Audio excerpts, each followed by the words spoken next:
Welcome back, everybody. This is the second episode in our webinar series for students with significant cognitive disabilities. My name is Ginger Kessler, and today I'm joined by my colleagues Denise Harrison and Bobby Richardson, and we will be discussing least restrictive environment and course of study for our students in that K-6 grade band. In episode 3 of this webinar series, we'll be discussing least restrictive environment and course of study for those older kiddos in that 7 through 12 grade band. At the State Department, we have 6 strategic goals that we plan and work around in all of our efforts. Each of these goals not only guide our work, but they serve as a framework for the intentional supports and resources that we provide educators at the local level. We emphasize the board's goals in every presentation because it is critical that our entire public education system is aiming at the same targets. Every presentation we make includes the Mississippi Department of Education's vision and mission. We believe it is important to keep front and center our vision for creating a world-class educational system that equips every student with the knowledge and skills to be successful in college and the workforce. Our mission at the State Department of Education is to provide leadership through the development of policy and accountability systems so that all of our students are prepared to compete in a global community. Our session goal for this series is to offer strategies for instruction for those students with significant cognitive disabilities and to make sure that you are appropriately placing them in their least restrictive environment. Our first topic will be SCD characteristics. Here you see just a few of the characteristics, and we always say in special education, it depends. So all students are different. Even if they have the same eligibility, their characteristics may not match. But we have researched, and these are some common characteristics of students with significant cognitive disabilities. Below average cognitive ability, again, those are those problem-solving skills. Communication deficits. They may have receptive language, but they may be delayed in expressive language, or they could have a delay in both. Those poor adaptive skills, how do they maneuver safely in their environment? Sometimes they struggle with emotional and social skills. Maybe they struggle with their anger or not, and that kind of could go back to communication. Maybe they can't communicate and so they're frustrated. And they have a hard time making friends. Some also have difficulty with their fine motor skills as well as gross motor skills. The next area that we'll explore is least restrictive environment. IDEA requires that we provide students with disabilities a FAPE, the free appropriate public education. FAPE is to be provided alongside peers without disabilities in the general education setting to the greatest extent possible. Removal from the general education setting should only occur in instances when the nature or severity of the disability is such that an appropriate education cannot be satisfactorily achieved in that setting, even with the use of supplementary aids and services. So y'all, the first thing that we need to discuss, or at least state out loud, is that least restrictive environment is not a place. A child's or a student's least restrictive environment is the package of services and supports that they're provided. The least restrictive environment includes the setting in which services are provided, the tools that are needed to provide it, materials, accommodations, and personnel. So y'all think about it as that imaginary backpack that our students are carrying in and out of settings throughout the day. No matter where the student goes, they make sure they have that backpack. We also need to remember that all learners, all of our students, including our students with significant cognitive disabilities, should have access to high-quality education and instruction. LRE is determined by the IEP committee, as we've said several times. But that IEP committee should make that decision or that determination, keeping in mind supports and services that need to be in place before just moving them to a more restrictive placement. So some other considerations when we discuss least restrictive environment. The decisions need to be individualized, y'all. Not all SCD students are going to be self-contained students. We need to consider the benefit to the student. We also need to consider the effect on peers. We need to make sure that we're looking at the appropriateness of our services and really considering that inclusion. We also need to make sure that we're looking at or considering the use of supplementary aids and services. So what accommodations can be made? What modifications can be made? What other supports can be provided to not only the student, but also the teacher? So there are some critical elements that we can remember to make sure that our IEPs are successfully implemented. Our IEP committees or teams should consider LRE on a case-by-case basis. Y'all, if y'all don't hear anything else, we've said it several times. The decision for LRE for our students with significant cognitive disabilities is an individualized decision. We need to make sure that we're matching the LRE to our learners' strengths and needs. It's specific to them, y'all. We also need to consider universal design for learning, differentiation, and any assistive technology that could be helpful to our kiddos. We need to make sure that we're strategically using all of our staff. Provide some training for our paraprofessionals and make sure that they're supporting our teachers where they can. Our administration also needs to be modeling that inclusive language. So making sure we're using person-first language, providing appropriate time for collaboration, planning and practices that integrate content, function, and supports and services. Now this is a quote that I wanted to make sure gets shared in this. It's a quote that I have on my office wall that's really just speaks to our hearts. Education is the key to developing an attitude of inclusion. The practice of inclusion provides the model of acceptance, belonging, participation, and worthy and dignity. Just something to keep in mind as we plan and as we look at services for our students with the most severe needs. Let's talk about some classroom strategies or instructional strategies for our younger kiddos with significant cognitive disabilities. One of the most effective strategies or supports for our students with significant cognitive disabilities is to provide visual supports. Visual supports are just pictures or drawings that labeled the classroom to promote independence. These supports help our students to find things and where they put them away. It also helps them with their behavioral needs. It can help students learn new skills, and it can help them to feel more included. Another great strategy that we can use is peer tutoring. So peer support, y'all, is just a pre-appointed same-age peer that works with our student.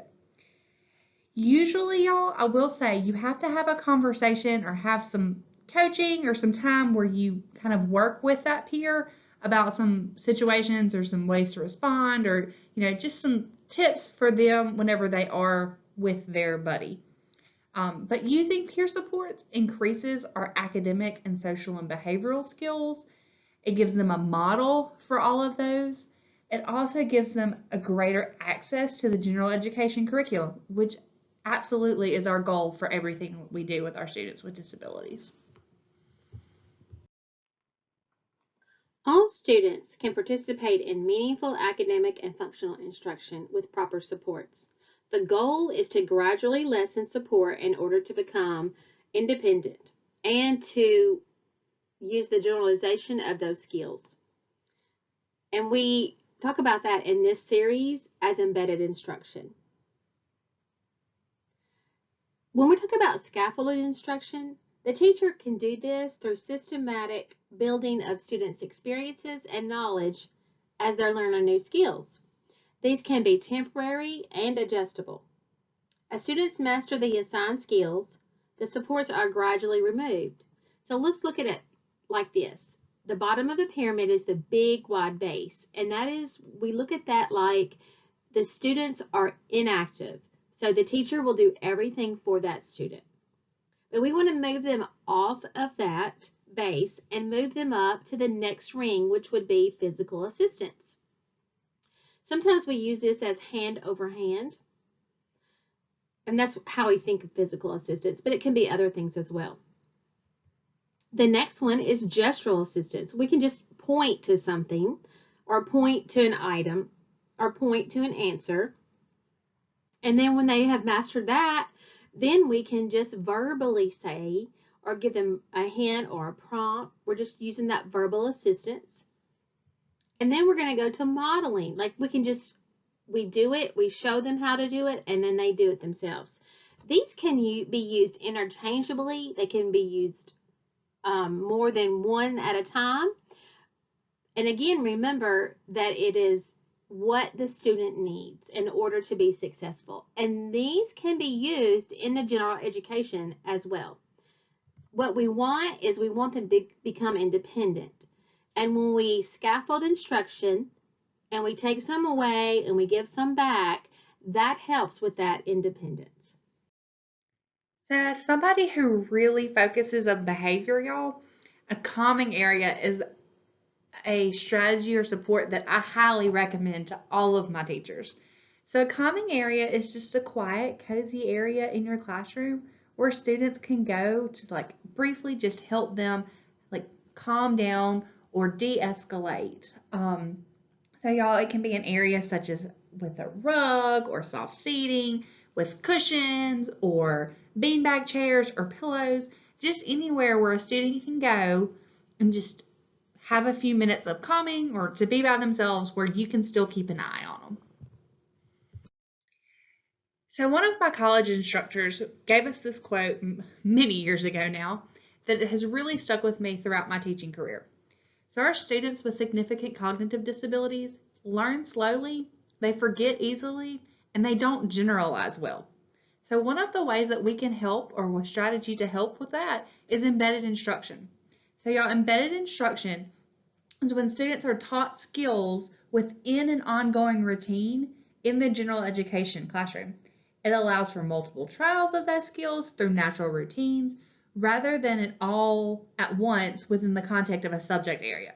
So the classroom teacher systematically controls the presentation of instructional examples and embeds the instruction procedures designed to support the student's acquisition of the targeted skills. Paraprofessionals can use modeling, and it should be done immediately to aid in proper inclusive practices. So let's think about this, y'all. I've had a student who we were working on shoe tying. I could teach him to tie his shoes in my classroom all day long. But the second we walked out of that classroom and down into the general ed classroom where he needed to tie his shoes because it had come undone on that short walk, he couldn't transfer that skill. So we need to make sure that if we're teaching our students, we're moving them and embedding that instruction in different places or different locations throughout the day with different teachers. You know, maybe that peer tutor that we talked about earlier is helping with that instruction, but we're looking at teaching it in context rather than just in social isolation or just in isolation in one place.